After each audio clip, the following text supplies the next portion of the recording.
ਕਾਲ ਮੈਂ ਸੁਸ਼ੀਲ ਤੁਹਾਡਾ ਚੌਧਰੀ ਅਕੈਡਮੀ ਦੇ ਵਿੱਚ ਸਵਾਗਤ ਕਰਦਾ ਹਾਂ। ਅੱਜ ਮੈਂ ਤੁਹਾਡੇ ਲਈ ਲੈ ਕੇ ਆਇਆ ਹਾਂ ਇੰਡੀਅਨ ਪੋਲਿਟੀ ਦੇ ਕੁਝ ਮਹੱਤਵਪੂਰਨ ਕੁਐਸਚਨ ਜੋ ਕਿ ਤੁਹਾਡੇ ਆਉਣ ਵਾਲੇ ਪੰਜਾਬ ਦੇ ਸਾਰੇ ਪੇਪਰਾਂ ਲਈ ਬਹੁਤ ਹੀ ਜ਼ਰੂਰੀ ਹਨ। ਇਸ ਤੋਂ ਇਲਾਵਾ ਮੈਂ ਕਈ ਵੀਡੀਓ ਆਪਣੇ ਚੈਨਲ 'ਤੇ ਅਪਲੋਡ ਕੀਤੀਆਂ ਹੋਈਆਂ ਹਨ। ਜਿਨ੍ਹਾਂ ਨੇ ਮੇਰੀਆਂ ਪਿਛਲੀ ਵੀਡੀਓ ਨਹੀਂ ਦੇਖੀਆਂ ਉਹ ਮੇਰੇ ਚੈਨਲ 'ਤੇ ਜਾ ਕੇ ਪਿਛਲੀ ਵੀਡੀਓ ਜ਼ਰੂਰ ਦੇਖ ਲੈਣ। ਅੱਜ ਦਾ ਪਹਿਲਾ ਕੁਐਸਚਨ ਹੈ, ਭਾਰਤ ਦੇ ਰਾਸ਼ਟਰਪਤੀ ਦੀ ਚੋਣ ਕਿਵੇਂ ਕੀਤੀ ਜਾਂਦੀ ਹੈ?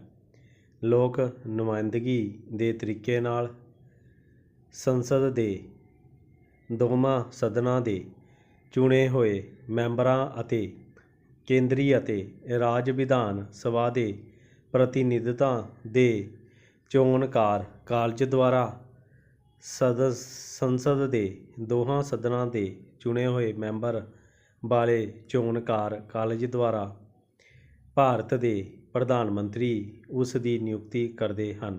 ਇਸ ਦਾ ਸਹੀ ਆਨਸਰ ਹੋਏਗਾ ਆਪਸ਼ਨ ਨੰਬਰ ਬੀ, ਸੰਸਦ ਦੇ ਦੋਵਾਂ ਸਦਨਾਂ ਦੇ ਚੁਣੇ ਹੋਏ ਮੈਂਬਰਾਂ ਅਤੇ ਕੇਂਦਰੀ ਅਤੇ ਰਾਜ ਵਿਧਾਨ ਸਭਾ ਦੇ ਪ੍ਰਤੀਨਿਧਾਂ ਦੇ ਚੋਣਕਾਰ ਕਾਲਜ ਦੁਆਰਾ। ਭਾਰਤੀ ਹਥਿਆਰਬੰਦ ਸੈਨਾਵਾਂ ਦਾ ਸੁਪਰੀਮ ਕਮਾਂਡਰ ਕੌਣ ਹੈ? ਭਾਰਤ ਦੇ ਪ੍ਰਧਾਨ ਮੰਤਰੀ, ਭਾਰਤ ਦੇ ਰਾਸ਼ਟਰਪਤੀ, ਰੱਖਿਆ ਮੰਤਰੀ, ਫੌਜ ਦੇ ਮੁਖੀ। ਇਸ ਦਾ ਸਹੀ ਆਨਸਰ ਹੋਏਗਾ ਆਪਸ਼ਨ ਨੰਬਰ ਬੀ, ਭਾਰਤ ਦੇ ਰਾਸ਼ਟਰਪਤੀ।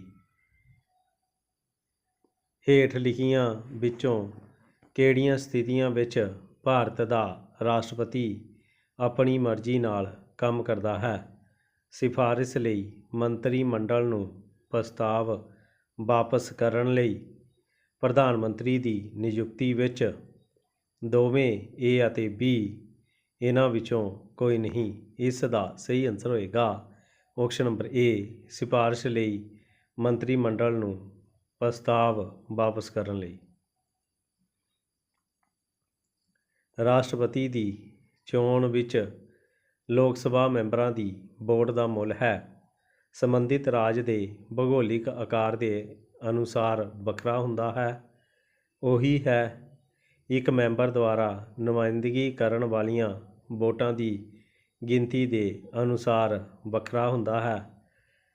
ਇਹਨਾਂ ਵਿੱਚੋਂ ਕੋਈ ਨਹੀਂ। ਇਸ ਦਾ ਸਹੀ ਆਨਸਰ ਹੋਏਗਾ ਆਪਸ਼ਨ ਨੰਬਰ ਸੀ, ਇੱਕ ਮੈਂਬਰ ਦੁਆਰਾ ਨੁਮਾਇੰਦਗੀ ਕਰਨ ਵਾਲੀਆਂ ਵੋਟਾਂ ਦੀ ਗਿਣਤੀ ਦੇ ਅਨੁਸਾਰ ਵੱਖਰਾ ਹੁੰਦਾ ਹੈ। ਭਾਰਤ ਦੇ ਰਾਸ਼ਟਰਪਤੀ ਨੂੰ ਸਹੁੰ ਚੁਕਾਈ ਜਾਂਦੀ ਹੈ। ਭਾਰਤ ਦਾ ਇੱਕ ਪ੍ਰਧਾਨ ਮੰਤਰੀ, ਲੋਕ ਸਭਾ ਦੇ ਸਪੀਕਰ, ਸੁਪਰੀਮ ਕੋਰਟ ਦੇ ਚੀਫ ਜਸਟਿਸ, ਹਾਈ ਕੋਰਟ ਦੇ ਚੀਫ ਜਸਟਿਸ।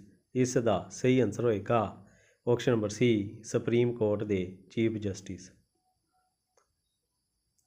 ਭਾਰਤ ਵਿੱਚ ਰਾਸ਼ਟਰਪਤੀ ਚੋਣ ਲੜਨ ਲਈ ਘੱਟੋ ਘੱਟ ਉਮਰ ਸੀਮਾ ਕਿੰਨੀ ਹੈ? 25 ਸਾਲ, 30 ਸਾਲ, 35 ਸਾਲ, 40 ਸਾਲ। ਇਸ ਦਾ ਸਹੀ ਆਨਸਰ ਹੋਏਗਾ ਆਪਸ਼ਨ ਨੰਬਰ ਸੀ, 35 ਸਾਲ। ਭਾਰਤ ਦੇ ਰਾਸ਼ਟਰਪਤੀ ਵਜੋਂ ਕੌਣ ਕੰਮ ਕਰਦਾ ਹੈ ਜਦੋਂ ਨਾ ਤਾਂ ਰਾਸ਼ਟਰਪਤੀ ਅਤੇ ਨਾ ਹੀ ਉਪ ਰਾਸ਼ਟਰਪਤੀ ਉਪਲਬਧ ਹੁੰਦੇ ਹਨ? ਆਰਮੀ ਸਟਾਫ ਦਾ ਇੱਕ ਮੁਖੀ, ਲੋਕ ਸਭਾ ਦੇ ਸਪੀਕਰ, ਭਾਰਤ ਦੇ ਚੀਫ ਜਸਟਿਸ, ਭਾਰਤ ਦੇ ਰੱਖਿਆ ਸਲਾਹਕਾਰ। ਇਸ ਦਾ ਸਹੀ ਆਨਸਰ ਹੋਏਗਾ ਆਪਸ਼ਨ ਨੰਬਰ ਸੀ, ਭਾਰਤ ਦੇ ਚੀਫ ਜਸਟਿਸ। ਆਰਡੀਨੈਂਸ ਜਾਰੀ ਕਰਨ ਦੀ ਭਾਰਤ ਦੇ ਰਾਸ਼ਟਰਪਤੀ ਦੀ ਸ਼ਕਤੀ ਹੈ? ਵਿਧਾਨਕ ਸ਼ਕਤੀ, ਕਾਰਜਕਾਰੀ ਸ਼ਕਤੀ, ਸੰਵਿਧਾਨਿਕ ਸ਼ਕਤੀ। ਇਹਨਾਂ ਵਿੱਚੋਂ ਕੋਈ ਨਹੀਂ। ਇਸ ਦਾ ਸਹੀ ਆਨਸਰ ਹੋਏਗਾ ਆਪਸ਼ਨ ਨੰਬਰ ਏ, ਵਿਧਾਨਿਕ ਸ਼ਕਤੀ। ਭਾਰਤ ਦੇ ਉਪ ਰਾਸ਼ਟਰਪਤੀ ਨੂੰ ਹਟਾਉਣ ਲਈ ਮਤੇ ਨੂੰ ਅੱਗੇ ਭੇਜਿਆ ਜਾ ਸਕਦਾ ਹੈ? ਸੰਸਦ ਦੀ ਸਾਂਝੀ ਬੈਠਕ, ਰਾਜ ਸਭਾ, ਲੋਕ ਸਭਾ, ਇਹਨਾਂ ਵਿੱਚੋਂ ਕੋਈ ਨਹੀਂ। ਇਸ ਦਾ ਸਹੀ ਆਨਸਰ ਹੋਏਗਾ ਆਪਸ਼ਨ ਨੰਬਰ ਬੀ ਰਾਜ ਸਭਾ। ਜਦੋਂ ਕਿਸੇ ਰਾਜ ਦਾ ਮੁੱਖ ਮੰਤਰੀ ਭਾਰਤ ਦੇ ਰਾਸ਼ਟਰਪਤੀ ਚੋਣ ਵਿੱਚ ਵੋਟ ਪਾਉਣ ਦੀ ਯੋਗਤਾ ਗਵਾ ਦਿੰਦਾ ਹੈ, ਉਸਨੇ ਅਜੇ ਰਾਜ ਵਿਧਾਨ ਸਭਾ ਦੇ ਹੇਠਲੇ ਸਦਨ ਦੇ ਫਲੋਰ 'ਤੇ ਆਪਣਾ ਬਹੁਮਤ ਸਾਬਿਤ ਕਰਨਾ ਹੈ। ਉਹ ਰਾਜ ਵਿਧਾਨ ਸਭਾ ਦੇ ਉਪਰਲੇ ਸਦਨ ਦਾ ਮੈਂਬਰ ਹੈ। ਉਹ ਖੁਦ ਉਮੀਦਵਾਰ ਹੈ। ਉਸ ਦੇ ਹੱਥ ਵਿੱਚ ਹੋਰ ਵੀ ਮੰਤਰਾਲੇ ਹਨ। ਇਸ ਦਾ ਸਹੀ ਆਨਸਰ ਹੋਏਗਾ ਆਪਸ਼ਨ ਨੰਬਰ ਬੀ, ਉਹ ਰਾਜ ਵਿਧਾਨ ਸਭਾ ਦੇ ਉਪਰਲੇ ਸਦਨ ਦਾ ਮੈਂਬਰ ਹੈ। ਸੰਸਦ ਦੀਆਂ ਹੇਠ ਲਿਖੀਆਂ ਕਿਹੜੀਆਂ ਸਥਾਈ ਕਮੇਟੀਆਂ ਵਿੱਚ ਰਾਜ ਸਭਾ ਤੋਂ ਕੋਈ ਮੈਂਬਰ ਸੰਸਦ ਮੈਂਬਰ ਨਹੀਂ ਹੈ? ਅਨੁਮਾਨ ਕਮੇਟੀ, ਲੋਕ ਲੇਖਾ ਕਮੇਟੀ, ਕਮੇਟੀ ਆਨ ਪਬਲਿਕ ਅੰਡਰਟੇਕਿੰਗਜ਼, ਸਰਕਾਰ ਦੇ ਭਰੋਸੇ ਤੇ ਕਮੇਟੀ। ਇਸ ਦਾ ਸਹੀ ਆਨਸਰ ਹੋਏਗਾ ਆਪਸ਼ਨ ਨੰਬਰ ਏ ਅਨੁਮਾਨ ਕਮੇਟੀ। ਵਿੱਤ ਕਮਿਸ਼ਨ ਕਿਸ ਬੁਨਿਆਦ ਲਈ ਬਣਾਇਆ ਗਿਆ ਹੈ? ਹਰ ਸਾਲ, 2 ਸਾਲ, 5 ਸਾਲ, ਸੰਸਦ ਦੀ ਇੱਛਾ ਅਨੁਸਾਰ। ਇਸ ਦਾ ਸਹੀ ਆਨਸਰ ਹੋਏਗਾ ਆਪਸ਼ਨ ਨੰਬਰ ਸੀ 5 ਸਾਲ। ਮਜ਼ਦੂਰਾਂ ਦੀ ਘੱਟੋ ਘੱਟ ਗਿਣਤੀ ਜੋ ਟਰੇਡ ਯੂਨੀਅਨ ਬਣਾ ਸਕਦੇ ਹਨ ਅਤੇ ਇਸ ਨੂੰ ਟਰੇਡ ਯੂਨੀਅਨ ਐਕਟ ਅਧੀਨ ਰਜਿਸਟਰ ਕਰਵਾ ਸਕਦੇ ਹਨ। 7, 11, 25, 50। ਇਸ ਦਾ ਸਹੀ ਆਨਸਰ ਹੋਏਗਾ ਆਪਸ਼ਨ ਨੰਬਰ ਏ 7। ਦੀ ਅਗਾਊ ਪ੍ਰਵਾਨਗੀ ਤੋਂ ਬਿਨਾਂ ਲੋਕ ਸਭਾ ਵਿੱਚ ਕੋਈ ਵੀ ਧਨ ਬਿੱਲ ਪੇਸ਼ ਨਹੀਂ ਕੀਤਾ ਜਾ ਸਕਦਾ। ਉਪ ਰਾਸ਼ਟਰਪਤੀ, ਪ੍ਰਧਾਨ ਮੰਤਰੀ, ਵਿੱਤ ਮੰਤਰੀ, ਰਾਸ਼ਟਰਪਤੀ। ਇਸ ਦਾ ਸਹੀ ਆਨਸਰ ਹੋਏਗਾ ਆਪਸ਼ਨ ਨੰਬਰ ਡੀ ਰਾਸ਼ਟਰਪਤੀ। ਕੇਂਦਰੀ ਟੈਕਸਾਂ ਵਿੱਚੋਂ ਰਾਜਾਂ ਦੀ ਹਿੱਸੇਦਾਰੀ ਦਾ ਨਿਰਣਾਇਕ ਅਧਿਕਾਰ ਹੈ? ਵਿੱਤ ਮੰਤਰੀ, ਚੋਣ ਕਮਿਸ਼ਨ, ਯੋਜਨਾ ਕਮਿਸ਼ਨ, ਵਿੱਤ ਕਮਿਸ਼ਨ। ਇਸ ਦਾ ਸਹੀ ਆਨਸਰ ਹੋਏਗਾ ਆਪਸ਼ਨ ਨੰਬਰ ਡੀ ਵਿੱਤ ਕਮਿਸ਼ਨ। ਪਬਲਿਕ ਸਰਵਿਸ ਕਮਿਸ਼ਨ ਕਦੋਂ ਸੀ? UPSC ਦਾ ਅਸਲ ਸੰਸਕਰਣ ਸਥਾਪਨਾ ਕਰਨਾ। 1 ਅਪ੍ਰੈਲ 1937, 1 ਅਕਤੂਬਰ 1926, 15 ਅਗਸਤ 1947, 26 ਜਨਵਰੀ 1950। ਇਸ ਦਾ ਸਹੀ ਆਨਸਰ ਹੋਏਗਾ ਆਪਸ਼ਨ ਨੰਬਰ ਬੀ 1 ਅਕਤੂਬਰ 1926। ਸੰਸਦ ਦੇ ਹੇਠਲੇ ਗੈਰ ਮੈਂਬਰਾਂ ਵਿੱਚੋਂ ਕਿਸ ਨੂੰ ਇਸ ਨੂੰ ਸੰਬੋਧਨ ਕਰਨ ਦਾ ਅਧਿਕਾਰ ਹੈ? ਭਾਰਤ ਦੇ chief justice, solicitor general of India, Bharat ਦੇ ਅਟਾਰਨੀ ਜਨਰਲ, ਮੁੱਖ ਚੋਣ ਕਮਿਸ਼ਨਰ। ਇਸ ਦਾ ਸਹੀ ਆਨਸਰ ਹੋਏਗਾ ਆਪਸ਼ਨ ਨੰਬਰ ਸੀ ਭਾਰਤ ਦੇ ਅਟਾਰਨੀ ਜਨਰਲ। ਕਿਹੜੀ ਅਥਾਰਟੀ ਭਾਰਤ ਦੇ ਏਕੀਕ੍ਰਿਤ ਫੰਡ ਵਿੱਚੋਂ ਰਾਜਾਂ ਦੇ ਮਾਲੀਏ ਦੀ ਗ੍ਰਾਂਟ ਇਨ ਐਡ ਨੂੰ ਨਿਯੰਤਰਿਤ ਕਰਨ ਵਾਲੇ ਸਿਧਾਂਤਾਂ ਦੀ ਸਿਫਾਰਸ਼ ਕਰਦੀ ਹੈ? ਵਿੱਤ ਕਮਿਸ਼ਨ, ਅੰਤਰਰਾਜੀ ਕੌਂਸਲ, ਕੇਂਦਰੀ ਵਿੱਤ ਮੰਤਰਾਲਾ, ਲੋਕ ਲੇਖਾ ਕਮੇਟੀ। ਇਸ ਦਾ ਸਹੀ ਆਨਸਰ ਹੋਏਗਾ ਆਪਸ਼ਨ ਨੰਬਰ ਏ ਵਿੱਤ ਕਮਿਸ਼ਨ। ਰਾਜ ਸਭਾ ਨੂੰ ਭੰਗ ਕਰਨ ਲਈ ਕੌਣ ਸਮਰੱਥ ਹੈ? ਰਾਸ਼ਟਰਪਤੀ, ਚੇਅਰਮੈਨ ਰਾਜ ਸਭਾ, ਸੰਸਦ ਦਾ ਸੰਯੁਕਤ ਸੈਸ਼ਨ, ਕੋਈ ਨਹੀਂ। ਇਸ ਦਾ ਸਹੀ ਆਨਸਰ ਹੋਏਗਾ ਆਪਸ਼ਨ ਨੰਬਰ ਡੀ ਕੋਈ ਨਹੀਂ। ਭਾਰਤ ਦੇ ਕੰਪਟਰੋਲਰ ਅਤੇ ਆਡੀਟਰ ਜਨਰਲ ਲਈ ਮੁੱਖ ਲੇਖਾਕਾਰ ਅਤੇ ਆਡੀਟਰ ਵਜੋਂ ਕੰਮ ਕਰਦਾ ਹੈ। ਰਾਜ ਸਰਕਾਰ, ਕੇਂਦਰ ਸਰਕਾਰ, ਕੇਂਦਰ ਅਤੇ ਰਾਜ ਸਰਕਾਰ, ਨਾ ਤਾਂ ਕੇਂਦਰ ਅਤੇ ਨਾ ਹੀ ਰਾਜ ਸਰਕਾਰਾਂ। ਇਸ ਦਾ ਸਹੀ ਆਨਸਰ ਹੋਏਗਾ ਆਪਸ਼ਨ ਨੰਬਰ ਸੀ, ਕੇਂਦਰ ਅਤੇ ਰਾਜ ਸਰਕਾਰ। ਭਾਰਤ ਦੇ ਰਾਸ਼ਟਰਪਤੀ ਦੀ ਚੋਣ ਵਿੱਚ ਵਿਵਾਦ ਦਾ ਮਾਮਲਾ ਕਿਸ ਨੂੰ ਭੇਜਿਆ ਜਾ ਸਕਦਾ ਹੈ? ਇੱਕ ਕੈਬਨਿਟ, ਪਾਰਲੀਮੈਂਟ, ਚੋਣ ਕਮਿਸ਼ਨ, ਭਾਰਤ ਦੀ ਸੁਪਰੀਮ ਕੋਰਟ। ਇਸ ਦਾ ਸਹੀ ਆਨਸਰ ਹੋਏਗਾ ਆਪਸ਼ਨ ਨੰਬਰ ਡੀ, ਭਾਰਤ ਦੀ। ਬਾਕੀ ਸ਼ਕਤੀਆਂ ਸੰਵਿਧਾਨ ਦੀਆਂ ਸੰਘ ਰਾਜ ਜਾਂ ਸਮਕਾਲੀ ਸੂਚੀਆਂ ਵਿੱਚ ਜ਼ਿਕਰ ਨਹੀਂ ਕੀਤੀਆਂ ਗਈਆਂ ਵਿੱਚ ਨਿਯਮਤ ਹਨ। ਭਾਰਤ ਦੇ ਰਾਸ਼ਟਰਪਤੀ, ਰਾਜ ਵਿਧਾਨ ਸਭਾ, ਲੋਕ ਸਭਾ, ਰਾਜ ਸਭਾ ਅਤੇ ਲੋਕ ਸਭਾ ਦੋਵੇਂ। ਇਸ ਦਾ ਸਹੀ ਆਨਸਰ ਹੋਏਗਾ ਆਪਸ਼ਨ ਨੰਬਰ ਡੀ, ਰਾਜ ਸਭਾ ਅਤੇ ਲੋਕ ਸਭਾ ਦੋਵੇਂ। ਵਿੱਤ ਕਮਿਸ਼ਨ ਮੁੱਖ ਤੌਰ 'ਤੇ ਰਾਸ਼ਟਰਪਤੀ ਨੂੰ ਇਸ ਬਾਰੇ ਸਿਫਾਰਸ਼ ਕਰਨ ਨਾਲ ਸੰਬੰਧਿਤ ਹੈ। ਕੇਂਦਰ ਅਤੇ ਰਾਜਾਂ ਵਿਚਕਾਰ ਟੈਕਸਾਂ ਦੀ ਸ਼ੁੱਧ ਆਮਦਨੀ ਨੂੰ ਵੰਡਣਾ, ਰਾਜਾਂ ਨੂੰ ਦਿੱਤੀ ਜਾਣ ਵਾਲੀ ਗ੍ਰਾਂਟ ਇਨ ਐਡ ਨੂੰ ਨਿਯੰਤਰਿਤ ਕਰਨ ਵਾਲੇ ਸਿਧਾਂਤ। ਦੋਵੇਂ ਏ ਅਤੇ ਬੀ, ਨਾ ਹੀ ਏ ਅਤੇ ਬੀ। ਇਸ ਦਾ ਸਹੀ ਆਨਸਰ ਹੋਏਗਾ ਆਪਸ਼ਨ ਨੰਬਰ ਸੀ, ਦੋਵੇਂ ਏ ਅਤੇ ਬੀ।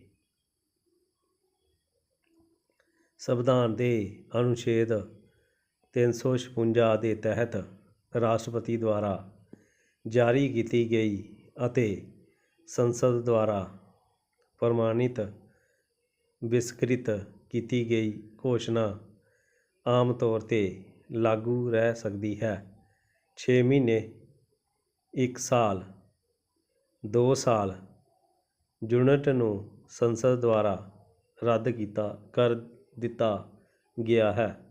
ਇਸ ਦਾ ਸਹੀ ਆਨਸਰ ਹੋਏਗਾ ਆਪਸ਼ਨ ਨੰਬਰ ਏ, 6 ਮਹੀਨੇ। ਪ੍ਰੋਟੇਮ ਸਪੀਕਰ ਦਾ ਕੰਮ ਹੈ ਇਹ ਜਾਂਚ ਕਰੋ ਕਿ ਕੀ ਮੈਂਬਰਾਂ ਦੇ ਚੋਣ ਸਰਟੀਫਿਕੇਟ ਕ੍ਰਮ ਵਿੱਚ ਹਨ। ਸਪੀਕਰ ਦੀ ਗੈਰ ਹਾਜ਼ਰੀ ਵਿੱਚ ਸਦਨ ਦੀ ਕਾਰਵਾਈ ਚਲਾਉਣਾ, ਮੈਂਬਰਾਂ ਨੂੰ ਸਹੁੰ ਚੁਕਾਉਣਾ ਅਤੇ ਨਿਯਮਤ ਸਪੀਕਰ ਚੁਣੇ ਜਾਣ ਤੱਕ ਤਬਦੀਲੀ ਨੂੰ ਬਰਕਰਾਰ ਰੱਖਣਾ। ਜਦੋਂ ਸਪੀਕਰ ਚੁਣੇ ਜਾਣ ਦੀ ਸੰਭਾਵਨਾ ਨਹੀਂ ਹੁੰਦੀ ਤਾਂ ਸਪੀਕਰ ਵਜੋਂ ਕੰਮ ਕਰਦਾ ਹੈ। ਇਸ ਦਾ ਸਹੀ ਆਨਸਰ ਹੋਏਗਾ ਆਪਸ਼ਨ ਨੰਬਰ ਸੀ, ਮੈਂਬਰਾਂ ਨੂੰ ਸਹੁੰ ਚੁਕਾਉਣਾ ਅਤੇ ਨਿਯਮਤ ਸਪੀਕਰ ਚੁਣੇ ਜਾਣ ਤੱਕ ਤਬਦੀਲੀ ਨੂੰ ਬਰਕਰਾਰ ਰੱਖਣਾ। ਲੋਕ ਸਭਾ ਦੇ ਸਪੀਕਰ ਜਾਂ ਡਿਪਟੀ ਸਪੀਕਰ ਦੀ ਗੈਰ ਮੌਜੂਦਗੀ ਵਿੱਚ ਹੇਠ ਲਿਖੀਆਂ ਵਿੱਚੋਂ ਕਿਹੜਾ ਲੋਕ ਸਭਾ ਦੀ ਪ੍ਰਧਾਨਗੀ ਕਰਦਾ ਹੈ? ਸਦਨ ਦਾ ਸਭ ਤੋਂ ਸੀਨੀਅਰ ਮੈਂਬਰ, ਰਾਸ਼ਟਰਪਤੀ ਦੁਆਰਾ ਨਿਯੁਕਤ ਇੱਕ ਮੈਂਬਰ, ਲੋਕ ਸਭਾ ਦੇ ਸਪੀਕਰ ਦੁਆਰਾ ਬਣਾਏ ਪੈਨਲ ਵਿੱਚੋਂ ਇੱਕ ਵਿਅਕਤੀ, ਸਦਨ ਵਿੱਚ ਮੌਜੂਦ ਸੰਸਦ ਦੇ ਮੈਂਬਰਾਂ ਦੁਆਰਾ ਨਾਮਜ਼ਦ ਇੱਕ ਮੈਂਬਰ। ਇਸ ਦਾ ਸਹੀ ਆਨਸਰ ਹੋਏਗਾ ਆਪਸ਼ਨ ਨੰਬਰ ਸੀ, ਲੋਕ ਸਭਾ ਦੇ ਸਪੀਕਰ ਦੁਆਰਾ ਬਣਾਏ ਗਏ ਪੈਨਲ ਵਿੱਚੋਂ ਇੱਕ ਵਿਅਕਤੀ। ਰਾਸ਼ਟਰਪਤੀ ਦੀ ਸਰਕਾਰ ਇਸ ਸਿਧਾਂਤ 'ਤੇ ਕੰਮ ਕਰਦੀ ਹੈ, ਸ਼ਕਤੀਆਂ ਦਾ ਵੱਖ ਹੋਣਾ, ਸ਼ਕਤੀਆਂ ਦਾ ਸੰਤੁਲਨ, ਸ਼ਕਤੀਆਂ ਦਾ ਕੇਂਦਰੀਕਰਨ, ਕੇਂਦਰ ਅਤੇ ਰਾਜਾਂ ਵਿਚਕਾਰ ਸ਼ਕਤੀਆਂ ਦੀ ਵੰਡ। ਇਸ ਦਾ ਸਹੀ ਆਨਸਰ ਹੋਏਗਾ ਆਪਸ਼ਨ ਨੰਬਰ ਏ, ਸ਼ਕਤੀਆਂ ਦਾ ਵੱਖ ਹੋਣਾ।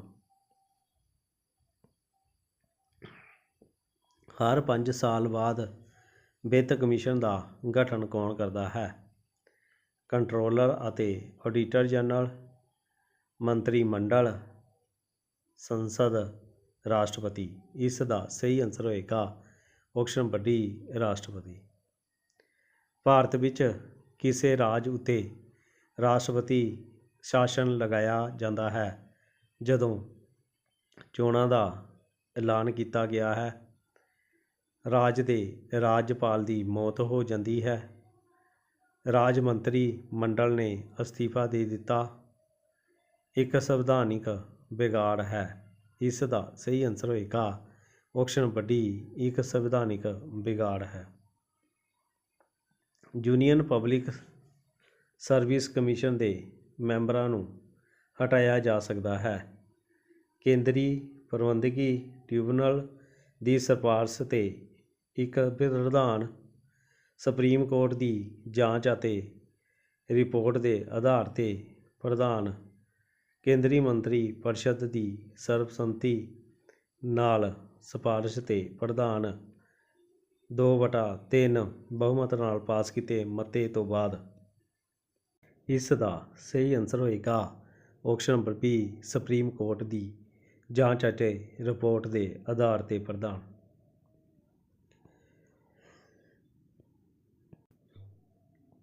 ਭਾਰਤੀ ਸੰਸਦ ਵਿੱਚ ਇੱਕ ਬਿੱਲ ਇੱਕ ਚੋਣ ਕਮੇਟੀ ਨੂੰ ਭੇਜਿਆ ਜਾ ਸਕਦਾ ਹੈ। ਪਹਿਲੀ ਰੀਡਿੰਗ ਤੋਂ ਬਾਅਦ, ਦੂਜੀ ਰੀਡਿੰਗ ਤੋਂ ਬਾਅਦ, ਦੂਜੀ ਰੀਡਿੰਗ ਦੌਰਾਨ ਆਮ ਚਰਚਾ ਤੋਂ ਬਾਅਦ, ਸਪੀਕਰ ਦੇ ਅਖਤਿਆਰ 'ਤੇ ਕਿਸੇ ਵੀ ਪੜਾਅ 'ਤੇ। ਇਸ ਦਾ ਸਹੀ ਆਨਸਰ ਹੋਏਗਾ ਆਪਸ਼ਨ ਨੰਬਰ ਡੀ, ਸਪੀਕਰ ਦੇ ਅਖਤਿਆਰ 'ਤੇ ਕਿਸੇ ਵੀ ਪੜਾਅ 'ਤੇ।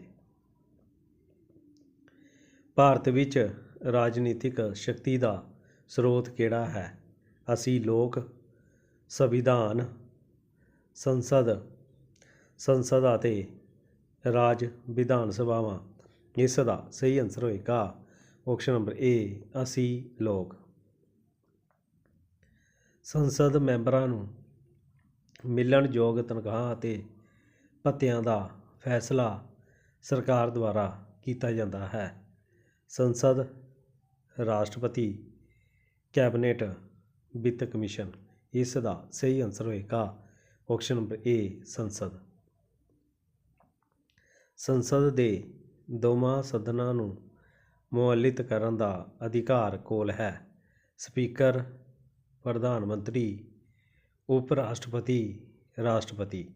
ਇਸ ਦਾ ਸਹੀ ਆਨਸਰ ਹੋਏਗਾ ਆਪਸ਼ਨ ਨੰਬਰ ਡੀ, ਰਾਸ਼ਟਰਪਤੀ। ਦੁਬਾਰਾ ਸੁਪਰੀਮ ਕੋਰਟ ਅਤੇ ਹਾਈ ਕੋਰਟ ਦੇ ਜੱਜਾਂ ਨੂੰ ਹਟਾਇਆ ਜਾ ਸਕਦਾ ਹੈ। ਸੰਸਦ, ਰਾਸ਼ਟਰਪਤੀ, ਕੇਂਦਰੀ ਮੰਤਰੀ ਪਰਿਸ਼ਦ, ਸੁਪਰੀਮ ਕੋਰਟ ਦੇ ਚੀਫ ਜਸਟਿਸ। ਇਸ ਦਾ ਸਹੀ ਆਨਸਰ ਹੋਏਗਾ ਆਪਸ਼ਨ ਨੰਬਰ ਬੀ, ਰਾਸ਼ਟਰਪਤੀ। ਸੰਸਦ ਨੂੰ ਭੰਗ ਕਰਨ ਦੇ ਅਸਮਰੱਥ ਕੌਣ ਹੈ? ਰਾਸ਼ਟਰਪਤੀ। ਸੰਸਦ ਦੇ ਦੋਨਾਂ ਸਦਨਾਂ ਵਿੱਚ ਮਤੇ ਰਾਹੀਂ ਵਿਰੋਧੀ ਧਿਰ ਦੇ ਨੇਤਾ ਦੀ ਸਹਿਮਤੀ ਨਾਲ ਮੰਤਰੀ ਮੰਡਲ। ਇਹਨਾਂ ਵਿੱਚੋਂ ਕੋਈ ਨਹੀਂ। ਇਸ ਦਾ ਸਹੀ ਆਨਸਰ ਹੋਏਗਾ ਆਪਸ਼ਨ ਨੰਬਰ ਏ, ਰਾਸ਼ਟਰਪਤੀ। ਲੋਕ ਸਭਾ ਦਾ ਸਕੱਤਰ ਜਨਰਲ ਇਸ ਦੇ ਸਕੱਤਰੇਤ ਦਾ ਮੁਖੀ ਹੈ ਅਤੇ ਇਹ ਹੈ ਰਾਸ਼ਟਰਪਤੀ ਦੁਆਰਾ ਨਿਯੁਕਤ, ਲੋਕ ਸਭਾ ਦੁਆਰਾ ਚੁਣੇ ਗਏ, ਸਪੀਕਰ ਦੁਆਰਾ ਨਿਯੁਕਤ, ਸੰਸਦ ਦੇ ਦੋਵਾਂ ਸਦਨਾਂ ਦੁਆਰਾ ਚੁਣਿਆ ਗਿਆ। ਇਸ ਦਾ ਸਹੀ ਆਨਸਰ ਹੋਏਗਾ ਆਪਸ਼ਨ ਨੰਬਰ ਸੀ, ਸੁਪਰੀਮ ਕੋਰਟ ਦੁਆਰਾ ਨਿਯੁਕਤ। ਹੇਠਾਂ ਦਿੱਤੇ ਬਿੱਲਾਂ ਵਿੱਚੋਂ ਕਿਸ ਨੂੰ ਨਵੇਂ ਵਿਚਾਰ ਲਈ ਵਾਪਸ ਭੇਜੇ ਬਿਨਾਂ ਰਾਸ਼ਟਰਪਤੀ ਨੂੰ ਆਪਣੀ ਮਨਜ਼ੂਰੀ ਦੇਣੀ ਚਾਹੀਦੀ ਹੈ?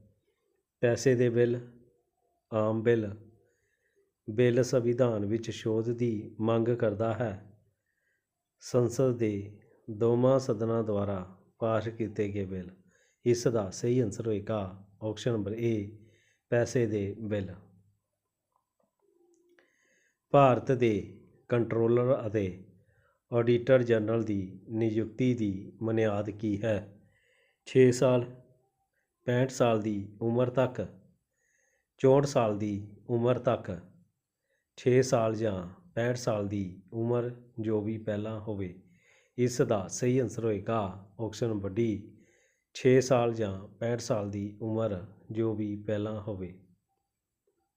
ਜਦੋਂ ਭਾਰਤ ਦੇ ਰਾਸ਼ਟਰਪਤੀ ਅਤੇ ਉਪ ਰਾਸ਼ਟਰਪਤੀ ਦੋਵਾਂ ਦੇ ਅਹੁਦੇ ਖਾਲੀ ਹੋਣ ਤਾਂ ਉਹਨਾਂ ਦੇ ਕੰਮ ਕੌਣ ਕਰੇਗਾ? ਭਾਰਤ ਦੇ ਚੀਫ ਜਸਟਿਸ, ਪ੍ਰਧਾਨ ਮੰਤਰੀ, ਮੁੱਖ ਮੰਤਰੀ, ਲੋਕ ਸਭਾ ਦੇ ਸਪੀਕਰ। ਇਸ ਦਾ ਸਹੀ ਆਨਸਰ ਹੋਏਗਾ ਆਪਸ਼ਨ ਨੰਬਰ ਏ, ਭਾਰਤ ਦੇ ਚੀਫ ਜਸਟਿਸ। ਸੰਯੁਕਤ ਸੰਸਦੀ ਇਜਲਾਸ ਵਿੱਚ ਬਿੱਲ ਉੱਤੇ ਨਿਰਣਾਇਕ ਵੋਟ ਪਾਉਣ ਲਈ ਕੌਣ ਯੋਗ ਹੈ? ਪ੍ਰਧਾਨ ਮੰਤਰੀ, ਲੋਕ ਸਭਾ ਦੇ ਸਪੀਕਰ, ਲੋਕ ਸਭਾ ਦੇ ਡਿਪਟੀ ਸਪੀਕਰ, ਰਾਜ ਸਭਾ ਦੇ ਚੇਅਰਮੈਨ। ਇਸ ਦਾ ਸਹੀ ਆਨਸਰ ਹੋਏਗਾ ਆਪਸ਼ਨ ਨੰਬਰ ਬੀ, ਲੋਕ ਸਭਾ ਦੇ ਸਪੀਕਰ। ਭਾਰਤ ਦੇ ਰਾਸ਼ਟਰਪਤੀ ਦੀ ਚੋਣ ਕਰਨ ਵਾਲੇ ਇਲੈਕਟੋਰਲ ਕਾਲਜ ਵਿੱਚ ਸ਼ਾਮਿਲ ਹਨ ਲੋਕ ਸਭਾ ਅਤੇ ਵਿਧਾਨ ਸਭਾਵਾਂ ਦੇ ਮੈਂਬਰ, ਸਾਰੀਆਂ ਰਾਜ ਸਭਾਵਾਂ ਦੇ ਚੁਣੇ ਗਏ ਮੈਂਬਰ, ਰਾਜ ਸਭਾ ਅਤੇ ਰਾਜ ਵਿਧਾਨ ਸਭਾਵਾਂ ਦੇ ਚੁਣੇ ਗਏ ਮੈਂਬਰ, ਲੋਕ ਸਭਾ, ਰਾਜ ਸਭਾ ਅਤੇ ਵਿਧਾਨ ਸਭਾਵਾਂ ਦੇ ਚੁਣੇ ਗਏ ਮੈਂਬਰ। ਇਸ ਦਾ ਸਹੀ ਆਨਸਰ ਹੋਏਗਾ ਆਪਸ਼ਨ ਨੰਬਰ ਡੀ, ਲੋਕ ਸਭਾ, ਰਾਜ ਸਭਾ ਅਤੇ ਵਿਧਾਨ ਸਭਾਵਾਂ ਦੇ ਚੁਣੇ ਗਏ ਮੈਂਬਰ। ਬਲਵੰਤ ਰਾਏ ਮਹਿਤਾ ਕਮੇਟੀ ਨਾਲ ਸੰਬੰਧਿਤ ਹੈ ਸੀ ਪੰਚਾਇਤੀ ਰਾਜ, ਬੈਂਕਿੰਗ ਸੁਧਾਰ, ਉਦਯੋਗਿਕ ਨੀਤੀ, ਕੇਂਦਰ ਰਾਜ ਸੰਬੰਧ। ਇਸ ਦਾ ਸਹੀ ਆਨਸਰ ਹੋਏਗਾ ਆਪਸ਼ਨ ਨੰਬਰ ਏ, ਪੰਚਾਇਤੀ ਰਾਜ। ਸੰਵਿਧਾਨ ਦੀ ਡਰਾਫਟ ਕਮੇਟੀ ਦਾ ਚੇਅਰਮੈਨ ਕੌਣ ਸੀ? JL ਨਹਿਰੂ, ਰਜਿੰਦਰ ਪ੍ਰਸਾਦ, BR ਅੰਬੇਡਕਰ, JB ਕਿਰਪਲਾਨੀ। ਇਸ ਦਾ ਸਹੀ ਆਨਸਰ ਹੋਏਗਾ ਆਪਸ਼ਨ ਨੰਬਰ ਸੀ, BR ਅੰਬੇਡਕਰ। ਭਾਰਤ ਵਿੱਚ ਖਣਿਜਾਂ ਦੀ ਮੈਪਿੰਗ ਅਤੇ ਖੋਜ ਲਈ ਕਿਹੜੀ ਸਰਕਾਰੀ ਏਜੰਸੀ ਜ਼ਿੰਮੇਵਾਰ ਹੈ? ਭਾਰਤ ਦਾ ਇੱਕ ਸਰਵੇਖਣ, ਭਾਰਤ ਦਾ ਭੂ ਵਿਗਿਆਨਿਕ ਸਰਵੇਖਣ, ਸਕੂਲ ਆਫ ਮਾਈਨਜ਼, ਖਣਿਜ ਵਿਕਾਸ ਨਿਗਮ। ਇਸ ਦਾ ਸਹੀ ਆਨਸਰ ਹੋਏਗਾ ਆਪਸ਼ਨ ਨੰਬਰ ਬੀ, ਭਾਰਤ ਦਾ ਭੂ ਵਿਗਿਆਨਿਕ ਸਰਵੇਖਣ। ਸੁਤੰਤਰ ਭਾਰਤ ਦੀ ਲੋਕ ਸਭਾ ਦਾ ਪਹਿਲਾ ਸਪੀਕਰ ਕੌਣ ਸੀ? ਰਵੀ ਰੇ, ਹੁਕਮ ਸਿੰਘ, ਬਲੀ ਰਾਮ ਭਗਤ, GB ਮਾਲਵੰਕਰ। ਇਸ ਦਾ ਸਹੀ ਆਨਸਰ ਹੋਏਗਾ ਆਪਸ਼ਨ ਨੰਬਰ ਡੀ, GB ਮਾਲਵੰਕਰ। ਕਿਸ ਦੇਸ਼ ਵਿੱਚ ਵਿਧਾਨ ਸਭਾ ਦੇ ਉਪਰਲੇ ਸਦਨ ਵਿੱਚ ਵਿੱਤੀ ਕਾਨੂੰਨ ਪੇਸ਼ ਕੀਤਾ ਜਾਂਦਾ ਹੈ? Germany, Australia, France, Japan. ਇਸ ਦਾ ਸਹੀ ਆਨਸਰ ਹੋਏਗਾ ਆਪਸ਼ਨ ਨੰਬਰ ਏ, ਜਰਮਨੀ। ਭਾਰਤ ਦਾ ਉਪ ਰਾਸ਼ਟਰਪਤੀ ਵੀ ਹੈ। ਰਾਜ ਦਾ ਇੱਕ ਮੁਖੀ, ਸਰਕਾਰ ਦੇ ਮੁਖੀ, ਲੋਕ ਸਭਾ ਦੇ ਸਪੀਕਰ, ਰਾਜ ਸਭਾ ਦੇ ਸਾਬਕਾ ਚੇਅਰਮੈਨ। ਇਸ ਦਾ ਸਹੀ ਆਨਸਰ ਹੋਏਗਾ ਆਪਸ਼ਨ ਨੰਬਰ ਡੀ, ਰਾਜ ਸਭਾ ਦੇ ਸਾਬਕਾ ਚੇਅਰਮੈਨ। ਅਫਸਰਸ਼ਾਹੀ ਕੰਮ ਕਰਦੀ ਹੈ? ਕੇਵਲ ਨਿਆਇਕ ਕਾਰਜ, ਸਿਰਫ ਵਿਧਾਨ ਸਭਾ ਦੇ ਕੰਮ, ਕੇਵਲ ਪ੍ਰਸ਼ਾਸਨਿਕ ਕਾਰਜ, ਪ੍ਰਸ਼ਾਸਨਿਕ ਦੇ ਨਾਲ ਨਾਲ ਅਰਧ ਨਿਆਇਕ ਅਤੇ ਅਰਧ ਵਿਧਾਨਿਕ ਕਾਰਜ। ਇਸ ਦਾ ਸਹੀ ਆਨਸਰ ਹੋਏਗਾ ਆਪਸ਼ਨ ਨੰਬਰ ਡੀ, ਪ੍ਰਸ਼ਾਸਨਿਕ ਦੇ ਨਾਲ ਨਾਲ ਅਰਧ ਨਿਆਇਕ ਅਤੇ ਅਰਧ ਵਿਧਾਇਕ ਕਾਰਜ। ਤਾਂ ਇਹ ਸਨ ਅੱਜ ਇੰਡੀਅਨ ਪੋਲਿਟੀ ਦੇ ਕੁਝ ਮਹੱਤਵਪੂਰਨ ਕੁਐਸਚਨ ਜੋ ਕਿ ਤੁਹਾਡੇ ਆਉਣ ਵਾਲੇ ਪੰਜਾਬ ਦੇ ਸਾਰੇ ਪੇਪਰਾਂ ਲਈ ਬਹੁਤ ਹੀ ਜ਼ਰੂਰੀ ਸਨ। ਮੈਂ ਆਸ਼ਾ ਕਰਦਾ ਹਾਂ ਤੁਹਾਨੂੰ ਜ਼ਰੂਰ ਪਸੰਦ ਆਏ ਹੋਣਗੇ। ਕਿੱਦਾਂ ਦੀ ਕਲਾਸ ਮੈਨੂੰ ਜ਼ਰੂਰ ਕਮੈਂਟ ਕਰਿਓ। ਮੇਰੇ ਵੀਡੀਓ ਨੂੰ ਲਾਈਕ ਕਰਿਓ, ਸ਼ੇਅਰ ਕਰਿਓ ਅਤੇ ਮੇਰੇ ਚੈਨਲ ਨੂੰ ਸਬਸਕ੍ਰਾਈਬ ਕਰਿਓ ਤਾਂ ਜੋ ਅਗਲੀ ਵੀਡੀਓ ਦਾ ਨੋਟੀਫਿਕੇਸ਼ਨ ਤੁਹਾਡੇ ਤੱਕ ਪਹੁੰਚ ਸਕੇ। ਇਸ ਤੋਂ ਇਲਾਵਾ ਮੈਂ ਕਈ ਵੀਡੀਓ ਆਪਣੇ ਚੈਨਲ 'ਤੇ ਅਪਲੋਡ ਕੀਤੀਆਂ ਹੋਈਆਂ ਹਨ। ਜਿਨ੍ਹਾਂ ਨੇ ਮੇਰੀਆਂ ਪਿਛਲੀ ਵੀਡੀਓ ਨਹੀਂ ਦੇਖੀਆਂ ਉਹ ਮੇਰੇ ਚੈਨਲ 'ਤੇ ਜਾ ਕੇ ਪਿਛਲੀ ਵੀਡੀਓ ਜ਼ਰੂਰ ਦੇਖ ਲੈਣ। ਅਤੇ ਹੁਣ ਮੈਨੂੰ ਦਿਓ ਇਜਾਜ਼ਤ, ਫਿਰ ਮਿਲਾਂਗੇ ਅਗਲੇ ਵੀਡੀਓ ਦੇ ਵਿੱਚ। ਤਦ ਲਈ ਸਤਿ ਸ੍ਰੀ ਅਕਾਲ।